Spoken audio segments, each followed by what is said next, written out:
जलपाई मोड़ traffic guard ने अतिक्रमण के खिलाफ अभियान चलाते हुए सिलीगुड़ी के बर्धमान रोड में सड़क को दखल मुक्त कर दिया।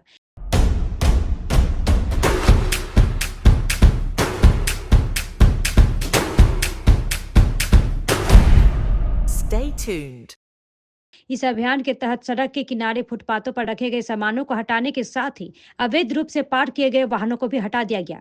इस दौरान जलपाईमोड़ ट्रैफिक गार्ड के आईसी ने नियमों का उल्लंघन करने वाले लोगों को चेतावनी दी है कि यदि कोई दोबारा अतिक्रमण करता पाया गया तो उसके खिलाफ कड़ी कार्रवाई की जाएगी।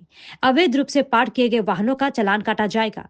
गौरतलब है कि फुटपाथ पर अवैध कब्जों की वजह से बर्धमान रोड में राहगीरों को दिक्कतों का सामना करना पड़ रहा है। वहीं अवैध पार्किंग के चलते जाम की समस्या उत्पन्न हो रही है। इस समस्या को दूर करने के लिए जलपाई मोड़ ट्रैफिक गार्ड ने अभियान शुरू कर दिया है। কিছু কিছু জায়গায় পার্কিং করে যাচ্ছে, তো ওগুলো আমরা ক্লিয়ার করছি। আজকে ওয়ার্নিং করছি, কালকে থেকে আমরা রাস্তা থেকে আমরা ছোটো যেগুলো মিনিমাম স্পিড গাড়ি আছে, যেমন ছোটো অটো ছিল, আমরা কালকে থেকে চালাবো। তবে সরকারিভাবে যে লিগ্যাল অ্যাকশন আছে, আইনভাবে সেটাই।